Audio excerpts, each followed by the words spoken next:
여러분 안녕하십니까? 월요일 아침 뉴스투데이 경남 시작합니다. 사회적 거리 두기가 지역별로 강화되고 있지만 경남에서는 여전히 하루에만 90명 내외 신규 확진 환자가 발생하고 있습니다. 또 최근엔 가족과 지인, 회사 동료, 또 불특정 다수에 의한 감염도 계속 이어지고 있습니다. 첫 소식 부정석 기자입니다. 경남의 신규 확진 환자는 93명.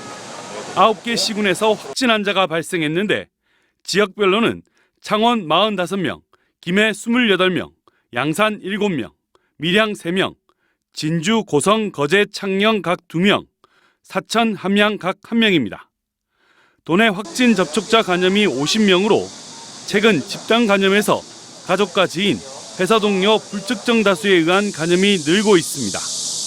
당분간은 꼭 필요한 경제활동을 제외하고는 모든 사적 모임을 자제해 주시기를 당부드립니다. 함안군도 사회적 거리두기를 오는 8일까지 4단계로 격상합니다. 김해 함양에 이어 도내 세 번째입니다. 오후 6시 이전까지는 4명까지, 오후 6시 이후부터는 2명까지 사적 모임이 허용됩니다. 현재 도내 병상 가동률이 74.1%를 기록하고 있습니다.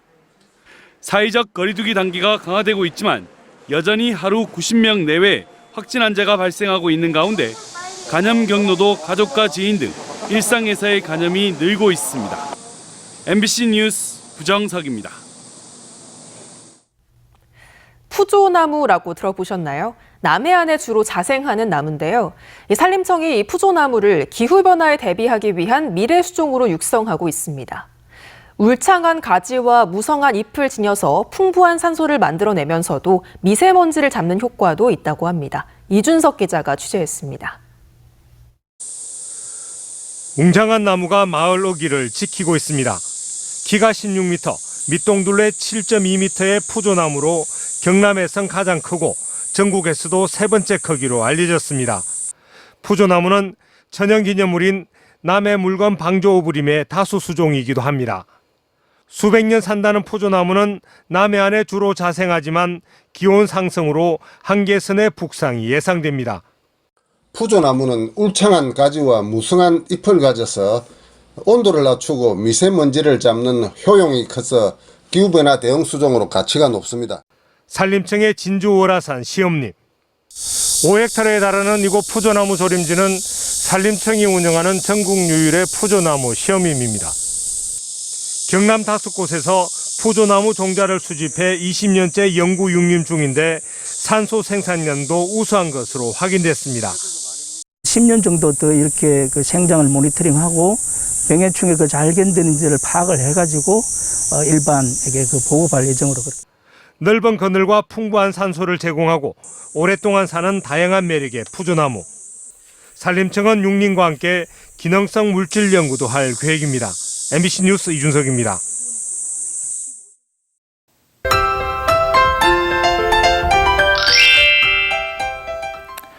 오늘 폭염이 지속되는 가운데 국지적으로 강한 비가 내리는 곳이 있겠습니다. 이 비는 오전에는 대부분 소강 상태를 보이겠고요. 경남 전 지역에 낮부터 저녁까지 비가 이어질 것으로 보입니다. 특히 경남 내륙을 중심으로는 비구름대가 국지적으로 발달하면서 돌풍과 천둥, 번개를 동반한 시간당 30mm 이상의 매우 강한 비가 내리는 곳이 있겠습니다. 비가 내리지만 습도가 높아서 우리 지역의 폭염특보는 여전히 발효 중입니다.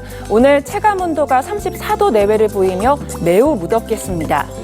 오늘 열대야가 관측된 곳이 많은데요. 창원의 현재 기온 25도, 통영과 거제는 26도 안팎으로 열대야 기준인 25도 이상을 보이고 있습니다.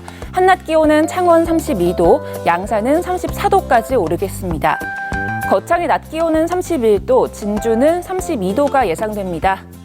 바다의 물결은 최고 1.5m까지 비교적 잔잔하게 일겠습니다. 내일부터는 소나기 소식이 잦을 것으로 보이고요. 폭염과 열대야는 당분간 지속될 것으로 예상됩니다. 날씨 정보였습니다. 경남과 부산, 울산이 함께 모여 특별지방자치단체를 만들기 위한 움직임이 본격적으로 시작됐습니다. 하지만 이 부울경 연합을 주도하던 김경수 전 경남지사가 자리를 잃은 데다 부산시장도 바뀌어서 이 업무의 추진력이 예전만 하겠냐라는 우려도 나오고 있는데요. 이 세 시도가 모두 초당적인 협력을 다짐했고 정부도 지원을 약속했습니다. 유희정 기자입니다.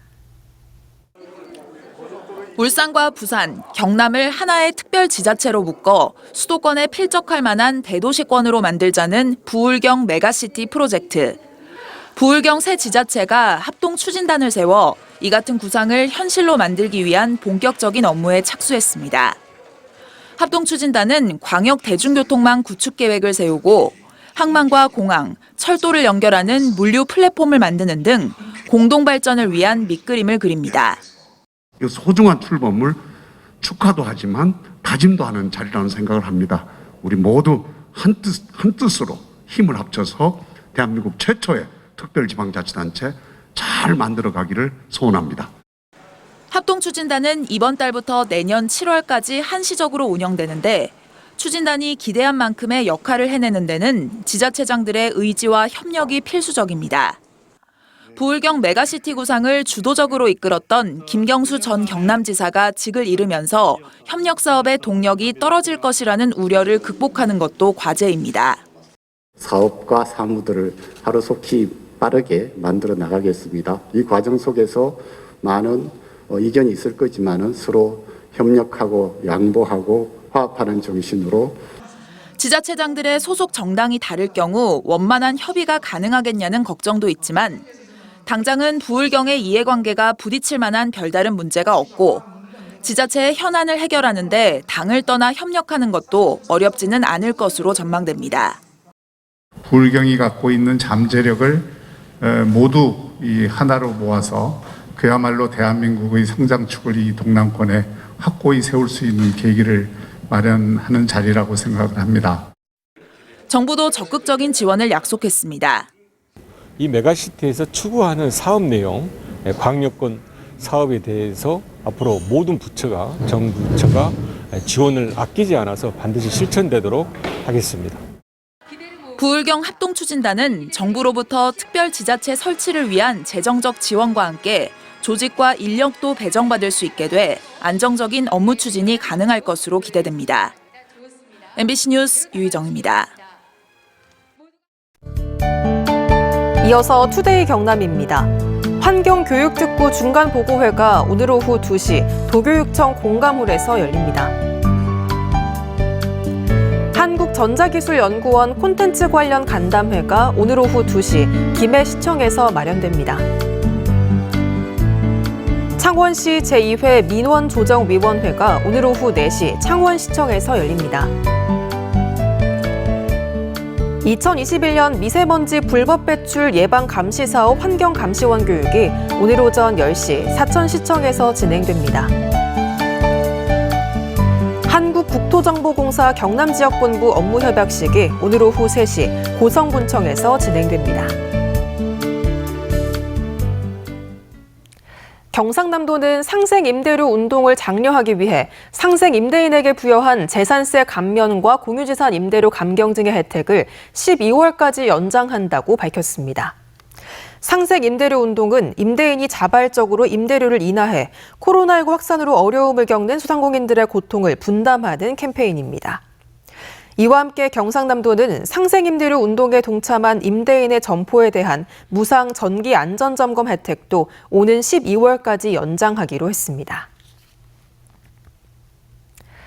경상남도는 창원대학교의 기숙사를 지난달 30일부터 무증상과 경증 환자 치료를 위한 생활치료센터로 운영하고 있다고 밝혔습니다.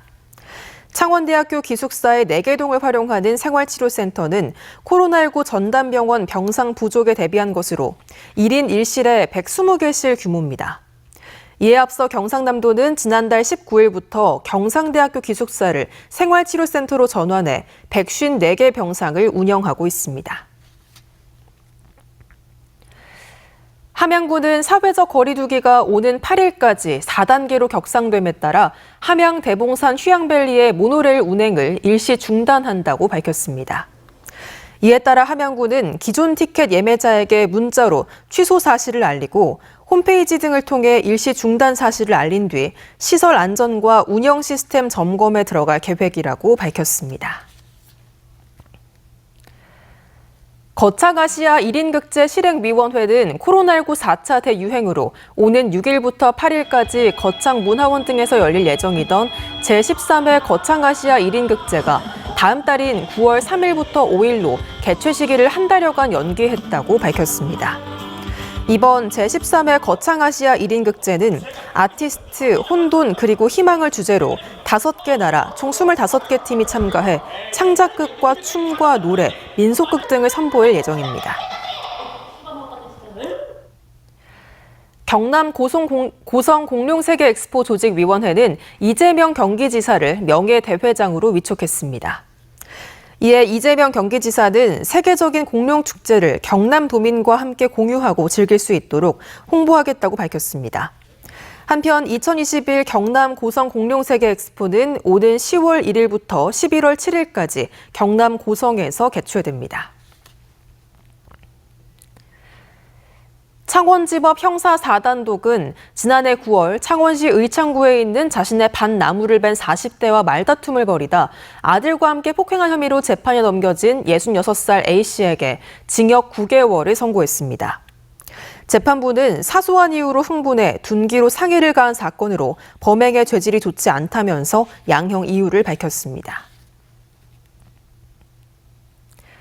제2회 초중고졸 검정고시가 오는 11일에 시행됩니다. 대상자는 모두 1,241명으로 초등과 중졸 검정고시는 마산 중앙중학교에서, 고졸 검정고시는 마산 공업고등학교와 창원 상남중학교, 삼정자 중학교와 발림중학교 등 6곳에서 동시에 치러지며 응시자는 반드시 마스크를 착용하고 손 소독 등의 방역 수칙을 준수해야 합니다. 중소조선연구원과 산업통상자원부가 경남과 부산, 울산, 전남에서 조선업 생산기술 인력 양성 채용 연계 교육을 추진합니다. 이번 교육은 이달부터 12월까지 이들 지역의 취업 희망자를 대상으로 하며 선체 블록 제작과 전기 제어 시스템 등을 무료로 교육하고 조선업체 취업도 지원할 계획입니다. 세계 최대 규모의 고인돌로 알려진 구산동 지성묘에서 매장 주체인 목관묘가 발굴됐습니다. 김해 씨는 목관묘와 함께 출토된 유물로 봤을 때 제작 시기는 청동기 시대인 기원전 2에서 1세기로 보고 있습니다.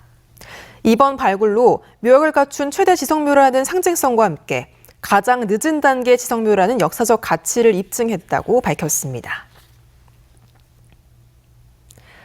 고성군이 건립하는 유스호스텔 건설 공사가 시작됐습니다. 고성읍 신월리 7천여 제곱미터 일원에 내년 말에 문을 열 예정인 유스호스텔은 234평 규모의 숙박시설과 컨벤션 시설을 갖춰 고성군의 스포츠 마케팅과 관광산업 활성화에 기여하게 됩니다. 거제시가 올 상반기 정부 부처와 경상남도의 공모사업에 43건이 선정돼 430억 원의 예산을 확보했다고 밝혔습니다. 주요 사업은 거제 조선업 희망센터 운영과 지역 주도형 청년 일자리 사업과 어촌 뉴딜 300 선도 사업 등이며 사업비 확보 규모는 지난해 같은 기간 169억 원보다 2.4배 증가했습니다.